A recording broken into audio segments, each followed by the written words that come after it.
하루의 경제 주식 마무리 경주마 시작하겠습니다. 미국 기술주들의 호조에 우리 증시도 화답했습니다. 외국인이 현물과 선물의 사자에 나서면서 코스피는 탄력적으로 반등하는 데 성공했고요. 지수는 2760선 회복했습니다. 삼성전자는 8만 원 선을 눈앞에 두었고 SK하이닉스 신고가 행진 이어갔습니다. 다만 2차 전지는 좀 정치적 리스크가 부각되면서 조정을 나타내기도 했는데요. 자, 오늘적 분석, 화요일 경주마의 간판들은 어떻게 하고 있을지 하나씩 이야기를 또 풀어보도록 하겠습니다. 어서 나오십시오. 안녕하십니까. 네. 오늘 세 분이 경주마의 간판들이십니다. 막중한 책임감을 갖고 오늘 방송에 임해 주시면 감사하겠습니다. 자, 오늘장 분석부터 해보겠습니다. 사실 지난주에 빅 이벤트들이 끝나고 맞이했던 어제 첫 거래일은 사실 뭐 코스피 코스닥 다 조정을 받으면서 고개를 좀 갸웃하게 했던 그런 장이었다면 오늘은 또 탄력적으로 반등하는 데 성공했습니다. 최 대표님. 오늘장 분석 어떻게 하고 계십니까? 일단은 우리 MC님께서 탄력적으로 반등을 했다라고 말씀하셨는데 사실은 온도차가 굉장히 좀 심한 시장이지 않았나라고 생각을 하고 있습니다. 일단 뭐 코스피 쪽으로 놓고 보게 되면은 0.7% 상승 마감했고요. 코스닥 같은 경우는 이제 0포인트에서 마감을 했습니다. 일단은 뭐 간밤에 필라델피아 반도체 지수가 상당히 좀 좋았음에도 불구하고 그리고 이제 기술주들에 대한 상승 흐름들 랠리가 좀 계속됨에도 불구하고 일단은 뭐 국내 지수 같은 경우는 하루만을 놓고 봤었을 때는 뭐 그렇게 만족스럽지는 않으셨을까라고 생각을 하고 있습니다. 일단은 오늘 수급상으로 보게 되면 외국인들이 현물 시장에서 굉장히 좀 많이 샀고요. 선물 쪽에서도 마찬가지로 굉장히 좀 큰 금액, 오랜만에 좀 큰 금액이 좀 들어왔는데 일단은 삼성전자가 일단 장중에 이제 8만 원대 도달을 했었던 모습들이었고요. 그리고 SK하이닉스 같은 경우는 5%대에 대한 강세 흐름들 좀 보여줬습니다. 그리고 어찌됐든 지난 주서부터 이야기가 좀 나왔었던 현대기아차 그룹 이 IPO에 대한 호재들이 여전히 좀 반영이 되면서 현대기아차에 대한 움직임들이 상당히 좀 좋지 않았나라는 생각이 좀 듭니다. 일단은 뭐 이런 지수 대형주도 일부 종목군들을 빼고 나서는 사실은 상승하는 종목보다는 하락하는 종목 수가 상당히 좀 많았고요. 그리고 코스닥 같은 경우는 또 앞서서 말씀하시긴 했지만 좀 안타까운 내용들이죠. 일단은 뭐 이차전지가 워낙 또 시총을 차지하는 비중도 많고 그리고 시장에서 관심도도 상당히 좀 많은 상황에서 일단은 뭐 지수를 좀 견인해줘야 되는 견인차 역할을 좀 했었어야 됐는데 오늘 에코프로와 에코프로 BM 그리고 LG에너지 솔루션, LG에너지 솔루션 같은 경우는 물론 이제 코스피 종목이긴 하지만 어쨌든 전반적으로 이차전지에 대한 약세 흐름들이 좀 진행이 되면서 다소나마 이제 코스피와 코스닥의 온도차가 좀 발생을 했다라고 말씀드릴 수가 있을 것 같고요. 그리고 각 시장도 마찬가지로 일단 뭐 대형주 포지션 쪽으로 워낙 수급이 좀 많이 가다 보니까 중소형 종목군들 같은 경우는 올라가는 종목과 좀 희비가 좀 엇갈리는 그런 모습도 좀 보여줬었고요. 그리고 코스닥 같은 경우도 마찬가지로 좀 보시면 아시겠지만 오랜만에 반도체 쪽에서 그동안에는 SK하이닉스의 밸류체인 관련 종목군들이 상당히 조금 불을 뿜었다라고 하게 되면 오늘 같은 경우는 삼성전자와 관련된 밸류체인 종목군들이 그래도 바닥권에서 좀 탈피하는 그런 모습들이 좀 특징적이었다라고 말씀드릴 수가 있을 것 같고요. 그리고 연속적인 상승 흐름들이 좀 나오지 않는 게 다소 조금 안타까운 그런 흐름들이지 않았을까라는 생각이 좀 듭니다. 확실히 오늘 올라갔던 종목군들에 대한 전반적인 공통점들을 보게 되면 일단은 뭐 우리나라 증시의 특징이 있죠. 뭐 개별적인 이슈들이 좀 나올 때 큰 변동성도 보여준다라는 거. 그러니까 그런 종목군들을 제외시키고 나서 지난주 CPI와 FOMC를 통해 가지고 일단은 매크로 이슈는 거의 다 끝난 것 같습니다. 자연스럽게 이번 주에 들어서면서 실적과 관련된 시각에, 그러니까 시장의 시각 자체가 좀 많이 변화되는 모습들이 좀 있기 때문에 일단은 오늘 대형주들이 올라갔던 이 흐름들의 공통 분모 자체도 실적이 우선시되는 종목군들이 좀 올라갔고요. 그리고 중소형 종목군들 역시도 뭐 잘 하나하나씩 좀 뜯어보시게 되면은 실적이 좀 개선될 수 있는 종목군들에 한해서 좀 움직이는 모습도 좀 많이 보여준 상황들이다라고 말씀드리도록 하겠습니다. 사실 미국 기술주들이 대부분 훈풍을 받으면서 그 여파가 우리한테도 좀 좋은 쪽으로 영향을 미쳤던 게 아닌가. 참 반도체 말씀하셨지만 참 뭐라 될까요? 삼성전자도 그렇지만 하이닉스 참 놀라운 신고가 행렬. 이게 계속해서 좀 주목이 가지 않을 수가 없어요. 제가 이제 삼성전자랑 하이닉스 비교하면서 삼성전자를 갖고 있거나 삼성전자 밸류체인을 갖고 있는 분들은 하이닉스는 하이닉스 밸류체인으로 갈아타는 게 낫다라고 반도체 추하실 거면 여러 차례 강조드렸고요. 지금 그 HBM3랑 3 이쪽도 그렇고 여기서 이제 사실상 수율 게임에서 지금 삼성전자랑 SK 하이닉스 간의 그 게임이 끝났다고 보시면 될 것 같아요. 지금 특히 이제 HBM3 이 12단에서도 엔비디아가 삼성전자 쪽에 내용을 품질을 내용을 지금 그 스펙을 좀 바꾸라고 얘기한 거 자체가 스펙이 안 된 통과를 못했다고 보시면 될 것 같고요. 그거 자체가 이제 삼성전자 쪽도 지금 HBM3E도 앞으로 좀 납품이 만만치 않다라고 보시면 되겠고 수율에서 왜 차이가 나는지에 대해서 분명히 말씀드렸습니다. 그 NCF 방식과 그 머프 방식의 차이가 머프는 그 LCM이나 물질을 통해서 한 번에 8단이든 12단이든 16단이든 한 번에 쌓고선 압력을 가하는 반면에 그 NCF 방식은 한 단 한 단 다 쌓는단 말이에요. 그게 이제 한 단의 수율이 90%면은 8단을 쌓으면 0.9에 8승이 되고 12단이면 0.9에 12승, 16단이면 0.9에 16승에서 수율이 급격하게 줄어드는 건데 이게 구조적으로 수율이 안 나옵니다. 그래서 NCF 방식으로는 삼성전자가 도저히 지금 이 퀄 테스트를 마치기가 어렵고 삼성전자가 퀄 테스트를 한 번도 통과를 못한 적이 없었거든요. 그 이유가 그 퀄 테스트 기준을 바꿔왔기 때문에 그런 건데 이번에는 그게 안 됐기 때문에 그래서 삼성전자보다는 아마 하이닉스 쪽에서는 HM3 시장에서는 완승이 거의 가깝기 때문에 관련 베이팅 종목들과 하이닉스가 끌어가는 코스피 시장의 상황은 계속 이어질 것이고 실적 컨센서스가 내년도가 이제 사상 최고치로 지금 또 지금 실적가에서 올라갔기 때문에 하이닉스가 끌고 갔다고 볼 수 있겠고요. 오늘 이제 특이한 거는 삼성전자랑 SK 하이닉스가 그 끌어올린 지수의 포인트가 전체 코스피 상품보다 높습니다. 그러니까 이런 장은 수급을 이제 장중에 이제 자금을 좀 빨아들이는 효과가 있는데 이게 오늘 현대기아 차마저도 자금을 빨아들이는 효과가 있었고 공해 가스전 관련 종목들에서도 시장 자금을 빨아들였다 보니까 상대적으로 코스닥의 약세가 물론 2차 전지만의 뭐 악재가 있었지만은 코스닥의 종목들이 좀 부진하고 하락 종목수가 많았던 이유도 특히 반도체 대형주와 자동차 종목들의 수급 블랙홀 현상이 오늘 좀 있었다라고 볼 수 있겠습니다. 네, 외국인들 수급상 보면은 현물과 선물에서 강력한 매수세를 보인 거는 의미를 부여할 수 있지 않을까라고 하 대표님께 질문을 드리고 싶습니다. 오늘이 2월 18일이니까 정확히 한 달 된 것 같습니다. 5월 18일 날 삼성전자 주가가 잠깐 엔비디아 퀄 테스트 이슈 때문에 올랐다가 조금 내려와서 지금 한 달 동안 보면 8만 원대에서 왔다 갔다 하는데 오늘은 뭐 외국인 수급에 앞서가지고 갑자기 그런 생각이 듭니다. 어떤 생각입니까?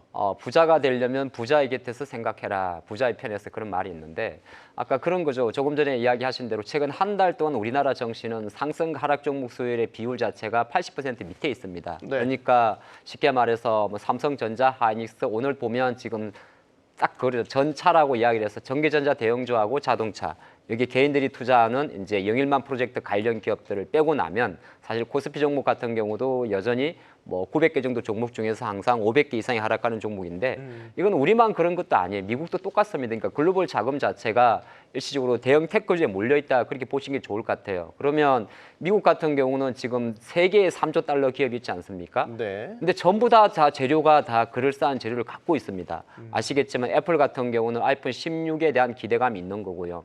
마이크로소프트 같은 경우는 AI의 이제 최고 가장 수익 모델을 갖고 있는데 당장 또 다음 주 일정에 코파일럿 플러스 PC가 출시가 됩니다.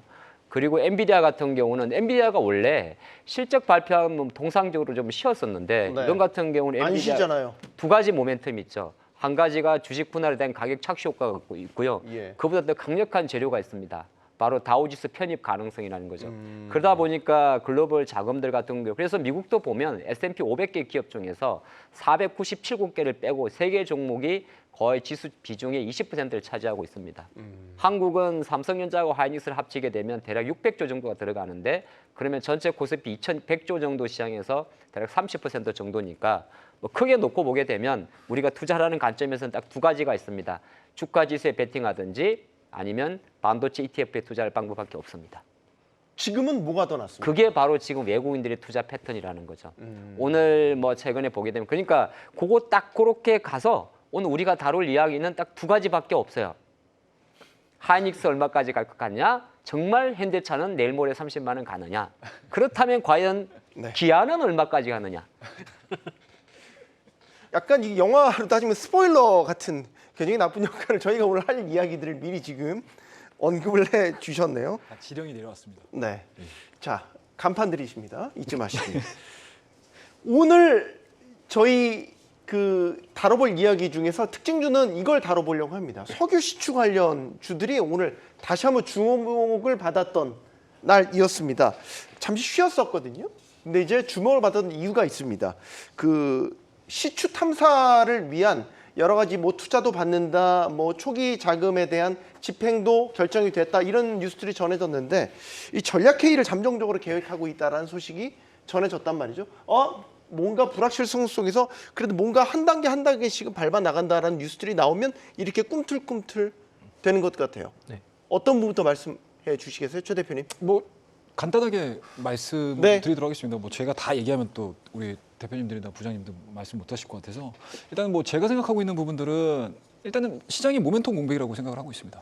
그러니까 기존의 테마적인 움직임들을 보여주거나 아니면 모멘텀적인 부분들이 나왔었을 때 다수의 모멘텀들이 발생을 하면서 지수를 좀 이끌었다고 하게 되면 사실은 시추와 관련된 스토리들이 나오기 시작을 하면서 사실은 시장에서 뭔가 이제 큰 자금들을 빨아 들어갈 만한 그리고 큰 자금이 들어가가지고 정말 시세를 좀 크게 낼 수 있는 그런 테마들이 좀 부재했던 상황 속에서 네. 어찌됐든 정부 주도의 산업 부분들이지 않습니까? 오랜만에 좀 공격적으로 좀 나오고 있는 상황들인데 뭐 확실히 정부가 좀 움직이다 보니까 여러 이제 유관 기관도 움직이고 있는 상황들이고 여러 가지 뭐 국제적인 기구들도 같이 움직이고 있는 상황들이고 당연히 시장에서는 이러한 기대감들을 가지고 움직일 수밖에 없는 상황들이기 때문에 일단은 뭐 시장에서는 이러한 부분들에 대한 기대감들이 좀 반영이 되고 있지 않나.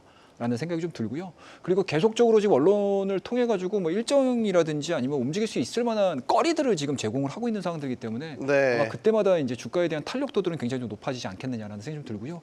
또 6월 21일 날 일단 말씀하셨던 것처럼 뭐 일정적인 부분들이 좀 회의가 좀 잡혀 있는 것 같습니다. 여기에서는 좀 구체적인 또 이야기가 나왔었을 때 시장에서 어느 정도 충분히 기대감들을 좀 가져간다라고 하게 되면은 다시 한번 시장에서에 대한 변동성들을 좀 일으킬 수 있는 그런 상황들이기 때문에 일단은 뭐 투자라는 관점에서는 저는 개인적으로는 만약에 이거 투자할 거야라고 했었을 때 저는 잘 모르겠습니다라고 답변을 좀 드릴 수는 있겠지만 그냥 주가 측면 그리고 시장에서에 대한 측면으로 놓고 봤었을 때는 뭐 충분히 뭔가 이제 모멘텀 플레이를 할 수 있는 그런 좀 섹터군들로 당분간은 좀 이어질 수 있지 않겠나 생각을 하고 있습니다.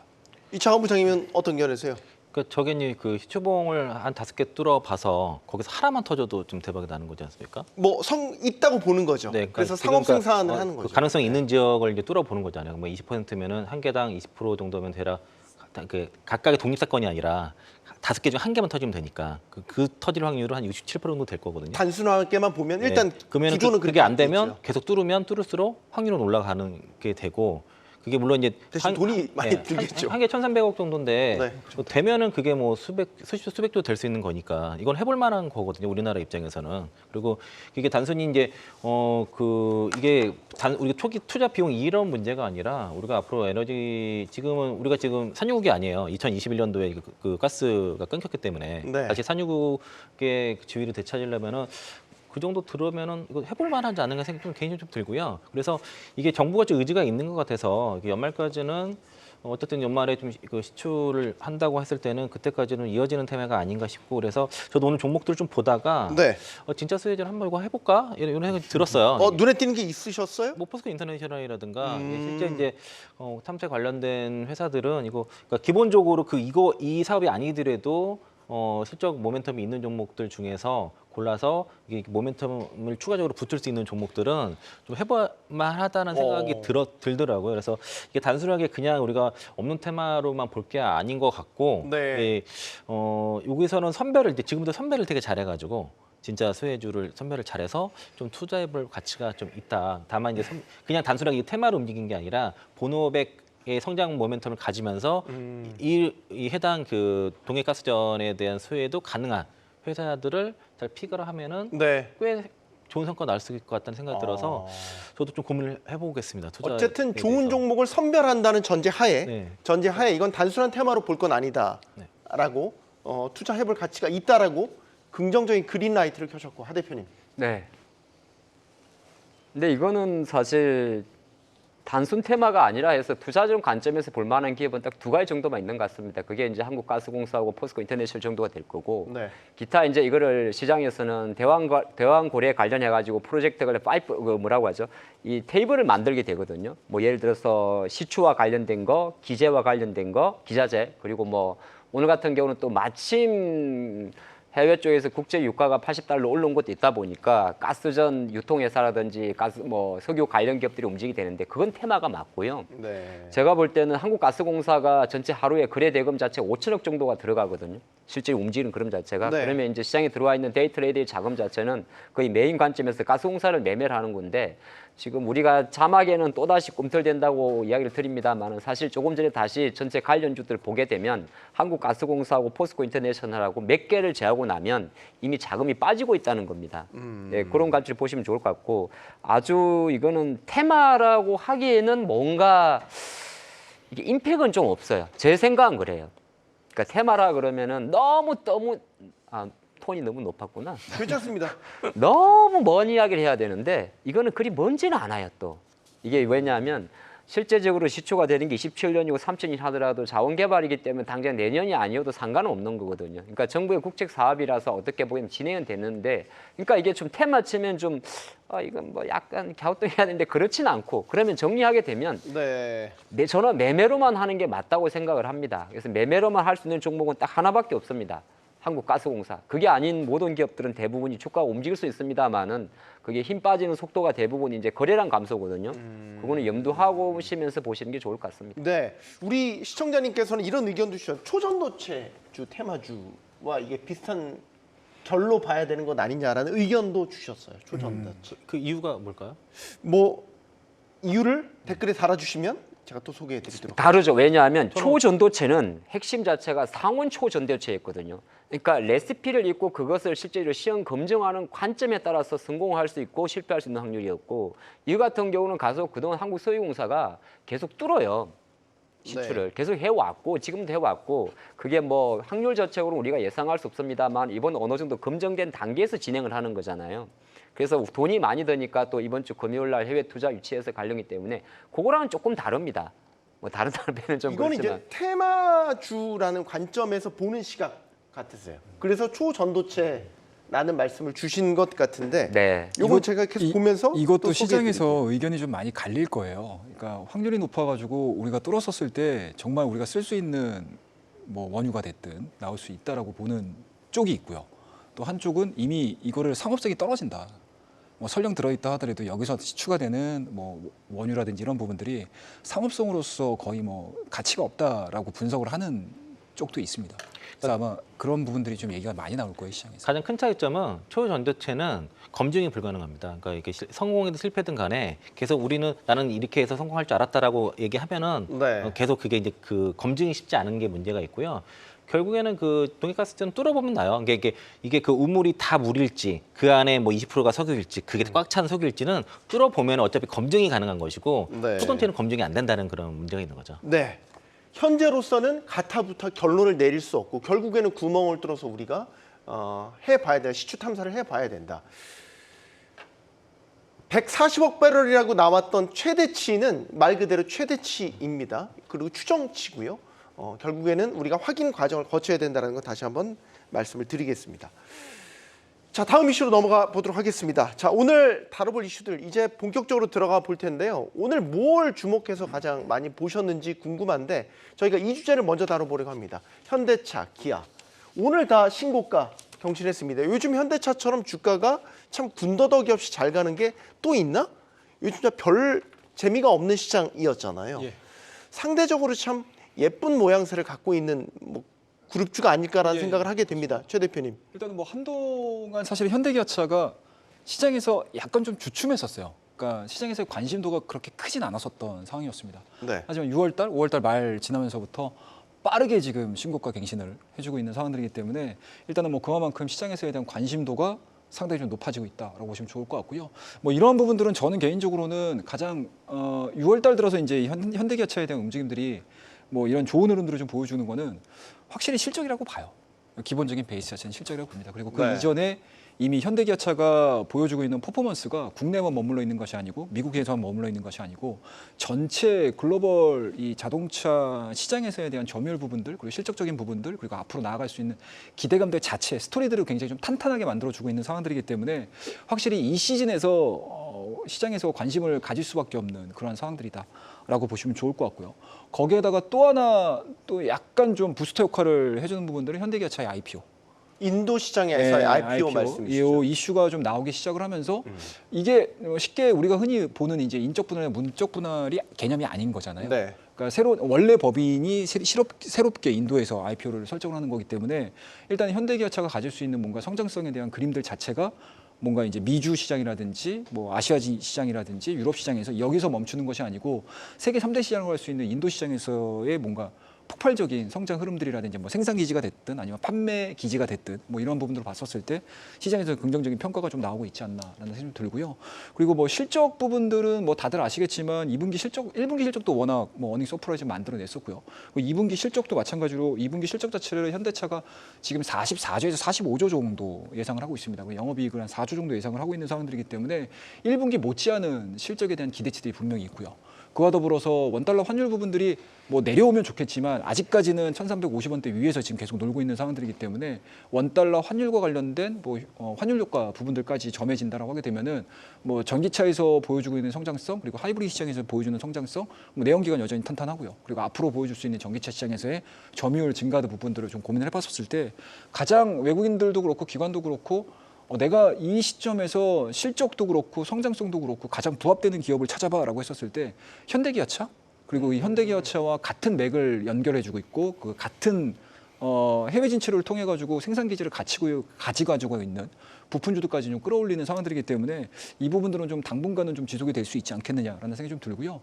그리고 또 이건 외적인 부분들이긴 하지만 좀 해프닝으로 끝났죠. 정몽구 회장과 관련된 신상과 관련된 그 스토리가 루머였죠. 예, 네. 뭐 그 신상까지 좀 나오게 하면서 시장에서는 어찌됐든 뭐 이런 말씀 좀 드리는 거는 뭐 좀 외람된 부분들이긴 하지만 연세가 좀 있으시지 않습니까? 그렇더라도 네. 내부적으로 현대기아차 그룹 같은 경우는 고민을 해야 될 시기는 분명히 맞고요. 그리고 고민을 하고 있는 과정일 겁니다. 그래서 시장에서 움직이는 부분들은 어느 정도 감안해서 본다라고 하게 되면은 뭐 모멘텀들은 현대기아차는 좀 차고 넘친다라고 말씀드릴 수가 있을 것 같습니다. 네. 인도 시장을 향한 어떤 그 기대감이 예상보다 되게 큰 호재로 투자자들한테 다가오는 것 같아요. 그러니까 현대차의 이제 인도 그 사업법, 그러니까 인도 법인 IPO 같은 경우에 그러니까 중복 상장에 대한 그 노이즈가 있긴 있는데 네. 그걸 뛰어넘는 모멘텀이 있다고 좀 보는 것 같습니다. 특히 이제 이 인도 시장에서의 그 완성차 기업들의 그 평균 밸류가 뭐 PR 20에서 30배 정도 된다고 하니까 네. 현대차가 한 7배 정도 되나요?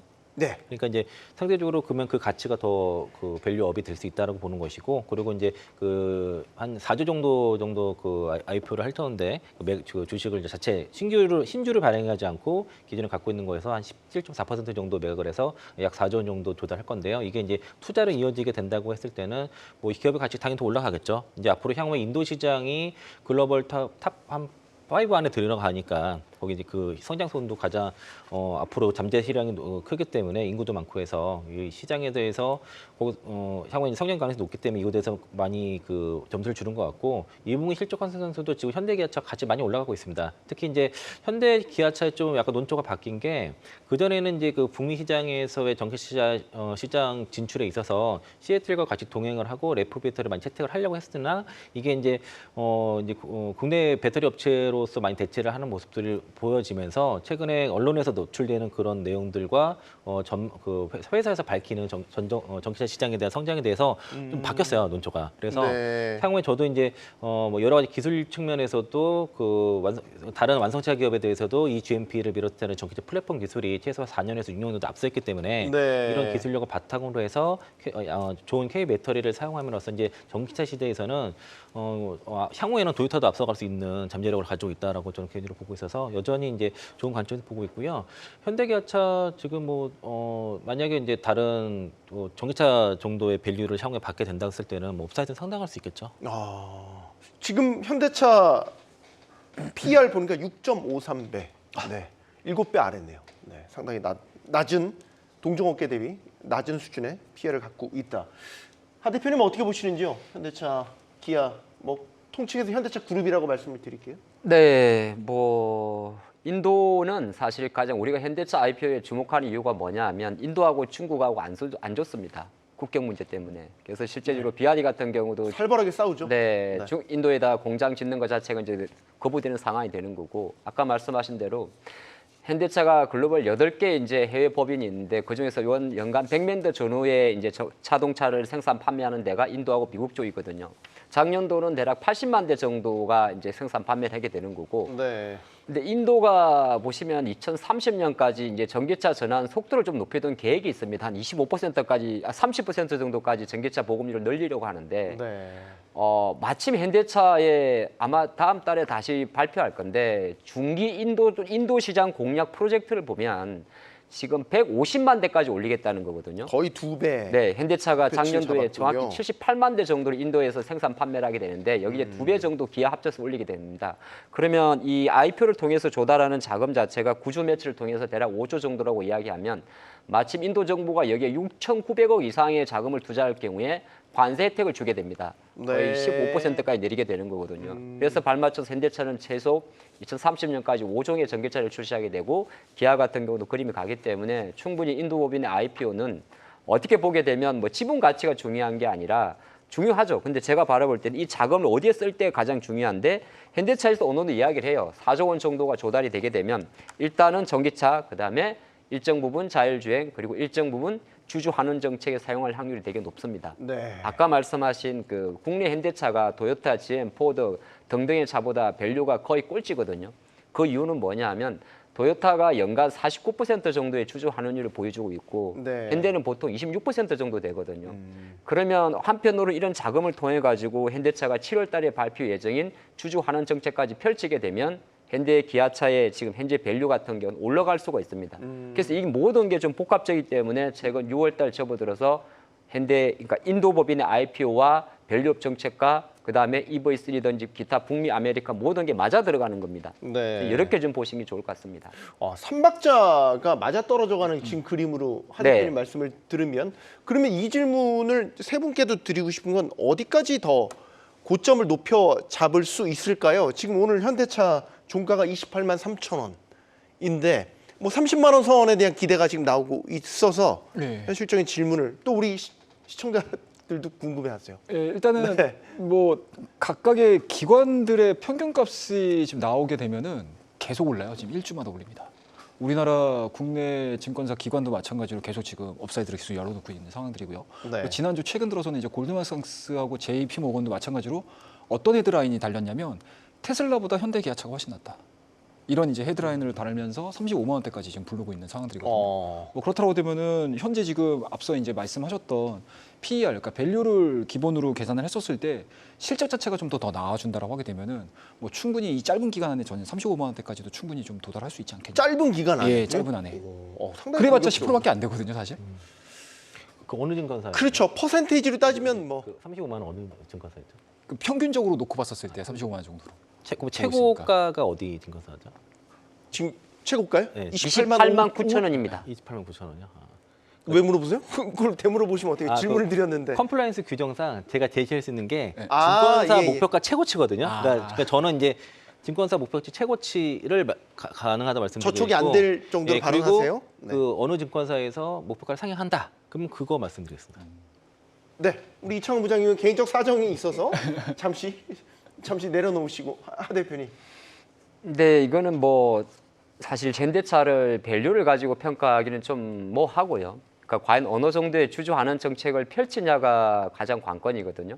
지금 시장에 나오는 대로 대략 1조 원 정도의 내년도 주주 환원 정책을 펼치게 되면 글로벌 자동차 동종 PER 한 7배까지 올라갈 수가 있습니다. 그러면 대략적으로 증권사에서 이야기하는 아마 33만 원, 35만 원 정도 가격이 나올 수가 있는데 주식이란 게 사실 이렇게 계산기처럼 올라가면 얼마나 좋겠어요. 물론이죠. 그렇죠. 네, 물론이죠. 예, 그 관점에 보기 때문에 사실 지금같이 신고가를 향해서 달리는 기업들은 목표가를 정하기보다는 딱 안 내리면 됩니다.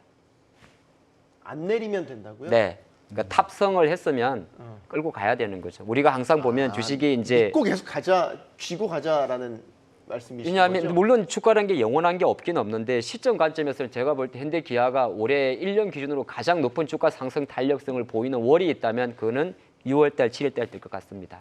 그 이유는 아까 말씀드린 대로 바로 7, 8월 달이 가장 중요한 주주 환원 정책의 하이라이트가 우리나라 내부적으로도 진행이 되는 거고 네. 현대 기아차 같은 경우도 7, 8월 달에 거의 발표를 하기 때문에 여기가 아마 하이라이트가 되지 않나 그렇게 봅니다. 네. 얘기 더 하고 싶은데 다음 주제로 넘어가야 됩니다. 왜냐하면 다음 주제도 상당히 중요하거든요. 오늘 SK 하이닉스 네, 또 신고가 썼고요. 삼성전자 조정을 좀 받았지만 어쨌든 장중에는 8만 원 선도 한번 찍었었고요. 오늘 반도체 대형주들의 의미 있는 날이 아니었나 싶습니다. 이 부장님께 먼저 질문 드릴까요? 어떻게 보셨습니까? 오늘 반도체주. 뭐 지금 미증시에서 반도체 지수 뭐 거의 신고가고 다음 주에도 마이크론 실적 발표도 예정이 돼 있기 때문에 다 종합적으로 근데 어제 장 수 전에 있겠죠. 마이크론 실적 컨센서스도 그렇고 목표가 다 일찍 올렸기 때문에 네. 그 영향을 받았던 것 같고요. 마이크론 갔을 때 하이닉스가 좀 더 강한 측면도 있고 제가 계속 강조드리자면은 그 HBM 쪽을 투자하신 분들은 삼성전자는 버리셔야 돼요. 그러니까 하이닉스 쪽으로 보시는 게 맞겠고요. 삼성전자는 말 그대로 지수 관련 종목으로 보시는 게 맞습니다. 그래서 지수 관련돼서 코스피 쪽에 그 지수 관련으로 보시면은 뭐 삼성전자를 가져가시는 거는 문제가 없는데. 하이닉스는 신고가 가는데 삼성전자 못 가고 있지 않습니까? 8만 전자에서 계속 거기서 왔다 갔다 하는 그게 벽이 되고 있으니까 네. 반도체 쪽에 보시는 분들은 그냥 그 삼성전자 지금이라도 삼성전자보다 하이닉스 위주로 보시는 게 맞을 것 같고 제가 드린 얘기가 있기 때문에 그 HBM 쪽 시장에서는 사실상 지금 승부가 끝났다고 보시는 게 맞아요. 여러 가지. 이창훈 부장님 계속 그 얘기를 그러니까 강조를 하시네요. 그냥 하이닉스로 그냥 가시면 됩니다. 그 삼성전자보다는. 너무 단언하시는 거 아니에요? 최 대표님. 예. 이창훈 부장님이 너무 확고하게 예. 의지를 갖고 말씀을 하셔서 일단은 뭐 지금까지는 뭐 KUP 당한 게 맞죠, 사실. 네, 삼성전자가. 근데 이제 네. 어찌됐든 이 끈을 지금 놓지 않고 있는 상황들이죠. 그러니까 삼성전자도 마찬가지로 끈을 놓고 있지 않은 상황들이고요. 그리고 엔비디아도 마찬가지로 뭐 계속 우리가 이 시간을 통해 가지고 엔비디아가 가져갈 수 있는 전략 자체는 듀얼 밴더 그 이상이다라고 말씀드렸습니다. 그런 부분들에 있어서는 삼성전자가 어찌됐든지 간에 필요한 상황들이기 때문에 뭐 계속적으로 협상 카드를 활용할 수 있는 가능성이 굉장히 높지 않겠느냐라는 생각을 좀 가질 수가 있을 것 같고요. 네. 뭐 어찌됐든 삼성전자 같은 경우는 뭐 국내 대표주고요. 뭐 지수에 영향을 미치는 종목이고요. 그리고 삼성전자가 그래도 나름대로의 기존에 보여줬던 역할 자체를 해주는 게 전체 시장에 있어서는 무엇보다도 중요한 상황들이기 때문에 일단 뭐 국민의 한 사람으로서는 잘 됐으면 좋겠다라는 말씀드릴 수가 있을 것 같고 네. 시장에서도 뭐 우리가 하는 욕보다 오히려 시장에서 먹는 욕이 더 많을 거예요. 사실은 삼성그룹 같은 경우는 실질적으로. 근데 이게 생각보다 기술이라는 것 자체가 뭐 뜻하지 않은 방향으로 갈 수밖에 없는 상황들이다라고 말씀드릴 수가 있을 것 같고요. 일단은 뭐 콜 테스트가 진행되는 과정에서 여러 가지 요구 사항들이 좀 많습니다. 뭐 물론 이제 루머인 경우도 있고 루머가 아닌 경우도 있겠지만 어쨌든 쉽지 않은 그런 이제 콜 테스트 과정을 좀 겪고 있는 상황들이고 차세대 기술과 관련된 스토리들이 조금 더 좀 좋아진다라고 하게 되면은 삼성전자 오늘 어찌됐든 뭐 8만 원대 다시 한번 또 도전을 하고 있는 상황들이고요. 그리고 여전히 뭐 레거시 반도체에 대한 실적 기대감들은 2분기에 반영이 되고 있는 상황들이기 때문에 뭐 HBM에 대한 노이즈 부분들이 분명히 있기는 하지만 여전히 이제 뭐 높은 가격에 보여줄 수 있는 반도체 가격 자체가 좀 높아지고 있는 상황들이기 때문에 뭐 그 부분이 반영이 되고 그리고 전반적인 시장에 대한 분위기 자체가 실적적으로 좀 넘어간다라고 하게 되면은 뭐 충분히 삼성전자는 뭐 지금 가격대 그러니까 7만 3천 원대죠. 한번 우리가 로이터 이슈로 인해서 빠졌던 자리 자체가 7만 3천 원이거든요. 네. 그 7만 3천 원과 7만 5천 원 자체는 시장에서에 대한 뭐라고 해야 될까요? 개장 좀 하단을 뭐 지지를 할 수 있는 가격대를 좀 인식을 한다라고 하게 되면은 뭐 지금 같은 가격 같은 경우는 보유하고 계신 분들은 조금 더 보유를 하자라는 말씀드릴 수가 있을 것 같고 신규로 매수를 하시려고 하시는 분들 같은 경우는 일단 삼성전자에 대한 기대감들은 분명히 있지만 탄력도는 확실히 SK 하이닉스 대비해서 뭐 저조할 수밖에 없는 상황들이기 때문에 뭐 투트랙으로 가셔도 좋을 것 같고요. 그리고 삼성전자가 여전히 시장에서에 대한 기대감들이 좀 가져간다라고 하게 되면 오히려 삼성전자의 밸류 체인에 있는 종목군들이 오늘 화려하게 움직였던 것처럼 그러한 쪽으로 이제 투자 전략들을 좀 세워보신다라고 하게 되면은 뭐 충분히 좀 대응 가능하지 않겠냐 생각을 하고 있습니다. 네, 말씀하세요. 한마디만 첨언하면 예, 말씀하십시오. 그러니까 삼성전자의 리스크는 하단 리스크가 아니고요. 그러니까 상방 리스크인 것 같아요. 그러니까 못 올라간다. 예, 그 하단은 쫙 잡혀 있어요. 하단을 또 빠진다 이런 것보다도 네. 업사이드, 그러니까 올라가는 그 상방 리스크가 있다 이렇게 저는 그렇게 표현하고 싶습니다. 오늘도 사실 뭐 하이닉스는 5%대, 삼성전자는 조금 꺾이면서 2%대. 뭐 이렇게 탄력성으로 보면 하이닉스가 계속해서 앞서가고 있는 건 분명한 거죠, 하 대표님. 그렇죠. 이걸 최 대표님은 그럼에도 불구하고 비중 조절을 통해서 투트랙으로 가도 괜찮다라고 보셨고 하 대표님은 어떤 전략? 뭘 하나만 해요. 하나만 해. 하나만. 왜 이렇게 어설피 우리 간판 들이신데? 네. 이렇게 보면 어떨까요? 두 기업의 캡 사이즈가 3배 정도 차이가 나거든요. 그러니까 하이닉스의 지금 시가총액이 대략 160조 원 정도, 삼성전자가 한 450조 정도. 근데 이제 우리가 보면 지금 시장의 메인이 AI 반도체잖아요. 그럼 AI 반도체 입장에서 만약에 가장 좋은 퍼포먼스를 보일 수 있는 기업은 뭐 퀄테스트도 중요하긴 한데 제가 생각할 때는 그런 것 같아요. 하이닉스는 AI가 전부고요. 메모리와 HBM. 네. 낸도도 어차피 삼성한테는 캡 사이즈가 대략 절반밖에 되지 않으니까. 근데 이제 삼성전자는 시장 하이닉스보다 사이즈는 3배가 큰데 또 전체 사업 부분이 또 반도체도 있지만은 다른 스마트폰도 다른 곳도 있지 않겠어요? 그리고 시장의 집도적인 위치도 있습니다. 그래서 제가 그게 이제 첫 번째 이유고, 두 번째는 뭐냐 하면 어쨌든 퀄 테스트라는 그 과정을 빼서 이미 지금 엔비디아, TSMC 이 라인에 들어가 있는 4개의 기업이 마이크론, 하이닉스까지거든요. 네. 하이닉스는 현재 납품을 하고 있기 때문에 삼성전자가 실제적으로 5세대 HBM3E의 어느 정도 퀄 테스트를 통과해서 일정 부분을 납품을 한다고 하더라도 네. 그게 하이닉스의 파이를 갉아먹는 건 아니거든요. 그런 관점에서는 시장에 들어온 자금은 도전이란 말은 조금 삼성전자 입장에서는 기분이 나쁜 거고, 하이닉스는 자신만의 길을 계속 간다는 겁니다. 그런 관점에 놓고 본다면 지금 마이크론의 주가와 하이닉스의 주가는 거의 같은 패러티로 움직인다는 거고, 아까 말씀할 때 밸류를 잠깐 분석을 해볼까요? 하이닉스가 지금 1분기 때 2조 8천억 정도가 나왔고, 시장 컨센서스가 2분기가 4조 원대 후반에서 5조 원까지 계산합니다. 네. 그럼 지금 낮게 보는데도 제가 보니까 24년도에 거의 20조 원대, 그다음에 내년도는 30조, 40조까지 나와요. 그럼 PR로 계산하게 되면 곱하기 한 30조만 해도 하이닉스의 밸류가 7배가 안 되는 거거든요. 그러면 삼성전자가 450조 정도가 되려고 그러면 반도체 부분에서 뭐 그 정도 더 이상 나와야 됩니다. 그러면 상대적 밸류를 놓고 봤을 때도 하이닉스가 싸요. 그러니까 시장 관점에서 그 보는 관점에 따라 다를 수 있습니다만은 단순한 HBM 반도체를 들어왔을 때는 외국인 자금은 압도적으로 하이닉스의 비중을 높일 수밖에 없습니다. 그래서 제가 만약에 두 중에 하나를 골라서 HBM 반도체를 본다면 하이닉스를 사야 되는 거고, 그냥 한국 시장 전체를 보면서 장기 투자하신다면 그거는 뭐 투트랙 관점에서 비중 조절하는 거는 개인의 선택일 것 같습니다. 어리석은 질문을 의도적으로 드린다면 한 2대8 정도로 그래도 아직 퀄 테스트가 공식적으로 끝난 건 아니잖아요. 아니 젠슨 황도 어쨌든 결국에는 엔비디아에 납품할 거라고 낙관적으로 이야기를 했고, 그 다음에 하나만 더 말씀드려요. 다음 주 이제 마이크론 실적이 나오면 사실 메모리 쪽에 대한 뭐 이제 기대감들. 업은 우리가 네. 미리 좀 볼 수 있고, 그럼 이제 2분기 실적을 이제 7월 첫 주에 우리가 속보 실적으로 보게 될 거란 말이죠. 마이크론 실적이 양호하게 잘 나왔어요. 그러면 사실 삼성이 갖고 있는 D램과 특히 이제 낸드 이쪽의 이 경쟁력이 다시 주가에 반영되는 그 타이밍도 저희가 봐야 하이닉스가 되는. 더 많이 가겠죠 그러면. 그 뭐 쓸데없는 짓을 뭐하러 합니까? 그리고 그냥 하이닉스 하면 되죠. 콜 테스트가 왜 그렇게 중요하다 생각을 하시죠?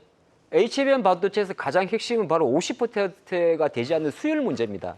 콜 테스트 통과 자체가 실제적으로 압도적인 실적 퍼포먼스로 가는 건 아니거든요. 왜냐면 그렇지 않습니까? 그 좀 중요한 그렇지 게 그 수율 되게 중요한 게 뭐냐면은 그 삼성전자는 퀄테스트 통과하더라도 그 HBM 사업에서 대규모 적자가 불가피해요. 그러니까 지금의 10%대 그런 수율 가지고는 퀄테스트 받아도 문제입니다. 지금은. 그래서 그냥 그 HBM 쪽에서는 일단은 삼성전자가 살아나야 할 방법은 지금 회사에서 말했잖아요. 16단에서는 하이브리드 본딩이 반드시 들어가야 된다고. 그것밖에 없어요. 그러니까 삼성전자는 지금 NCF 방식으로는 답이 없습니다. 그래서 하이브리드 본딩을 반드시 성공을 해야 되고요. 그게 성공한다면은 MCF 그 목표가 의미가 없어요. 그러니까 하이브리드 본딩만 된다 그러면 삼성전자는 거기서는 달라집니다. 근데 그게 아닌 이상은 일단은 투자자 입장에서는 HBM 쪽에서는 삼성전자에 대한 기대감을 일단 접으셔야 돼요. 마치 모양새가 지금 제가 공격을 받고 있는 아니 모양새가 그게 됐어요. 제가 좀 차 대표님. 예, 도와드릴까요? 일단은 뭐 시장에서 뭐 말씀하시는 게 맞아요. 기술적인 부분들에 있어서 맞는데, 일단은 시장에서 바라보는 시각 자체, 그러니까 쉽게 얘기해서 앞서서도 우리가 뭐 쭉 얘기했었을 때 주가라는 게 사실 뭐 밸류만을 가지고 기업 가치만을 가지고 움직이는 게 아니고, 삼성전자가 어찌됐든지 간에 지금 이 엔비디아의 생태계 안으로 들어갈 수 있냐 없냐에 대한 부분들인 거잖아요. 거기서 이제 잘했어요, 참 잘했어요, 도장을 누가 찍어주느냐의 문제인 거잖아요. 네. 그러니까 거기에 들어가는 기대감들만을 가지고 우리가 트레이딩을 한다라고 하게 되면은 충분히 삼성전자도 뭐 반응이 나오는 거고요. 거기서 이제 그 한미반도체도 한번 노이즈가 좀 있지 않았습니까? 그러니까 새로운 기업들이 들어오면서 한미반도체의 점유율이 빠지는 거 아니야라고 하면서 했었지만, 사실은 보고 나면은 그대로 다시 갔잖아요, 방향성 자체가. 그러니까 단기간 안에 삼성전자가 SK 하이닉스의 뭐 점유율을 뺏어오거나 이러지는 못할 거예요. 근데 삼성전자만의 요 답답한 상황 자체를 뚫어버릴 수 있는 모멘텀들은 충분히 가능하다는 얘기인 거죠. 그러니까 앞서도 말씀하셨지만 우리가 지금 8만 원이야, 8만 5천 원이야, 9만 원 언제 가는 거야? 이 구간대를 계속 지금 보면서 상방에 대한 리스크를 보면서 진행을 하고 있는 과정 속에서 하나하나씩 뚫어야 된다고 하게 되면 이러한 모멘텀들이 필요한 시점이거든요.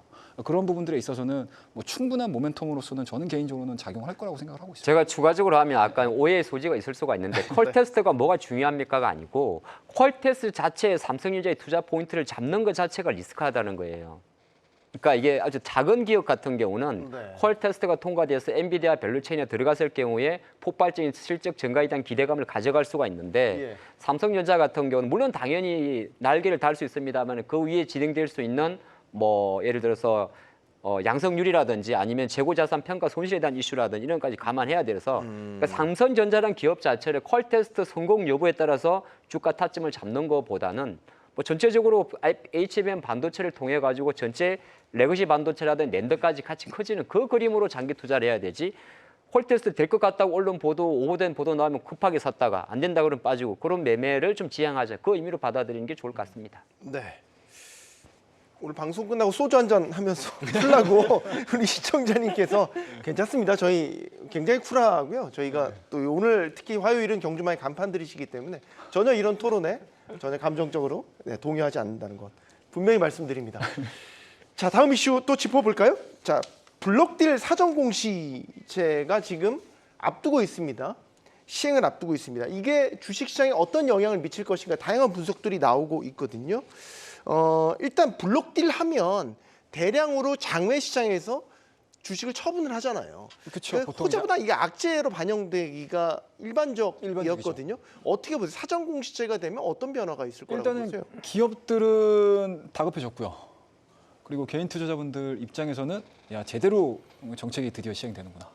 라고 생각을 할 수 있을 것 같습니다. 그래서 관련된 뉴스들을 좀 보시게 되면 기사들 보시게 되면은 뭐 그냥 그대로 다 쓰신 것 같아요 기자분들께서. 일단은 뭐 기본적으로 기업들 같은 경우는 어찌됐든 우리나라 기업들이 사실은 그 동안의 관행들을 보게 되면은 썩 좋지는 않았어요. 그러니까 깜짝 블록딜 그리고 할인율 부분에 있어서도 뭔가 제대로 공시가 되지 않은 상태에서 여러 가지 이제 수급적인 논란들이 상당히 좀 많았었고요.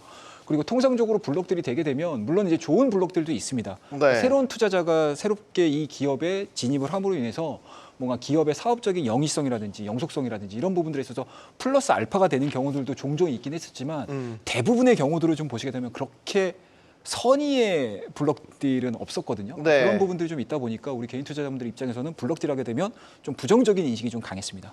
그런 부분들을 일단은 뭐 정부에서 뭐 앞으로 일정 기간 범위 안에서 신고를 한 상태에서 블록딜을 진행을 해라라는 제도였기 때문에 네. 뭐 저는 개인적으로는 시장을 좀 더 투명하게 그리고 우리가 뭐 공매도 문제 되게 많지 않습니까? 네. 그런 부분들에 있어서 이 블록딜 이 제도 자체도 이런 식으로 뭔가 이제 개선되는 모습들은 네. 향후 이제 증권 시장에 있어서는 뭔가 좀 투명성에 있어서는 뭐 그냥 플러스 알파 요인이다 저는 생각을 하고 있습니다. 그렇군요. 이게 이제 사전 공시 아직 시행이 안 된 거기 때문에 저희가 이제 영향에 대해서는 예측을 할 수밖에 없고 이야기를 여기까지만 좀 가름을 할게요. 왜냐하면 제가 오늘 토론을 열띠게 저희가 하다 보니까 시간 안배를 잘 못했어요. 그래서 마지막에 중요한 이슈가 남아 있어서 이걸로 빨리 넘어가려고요.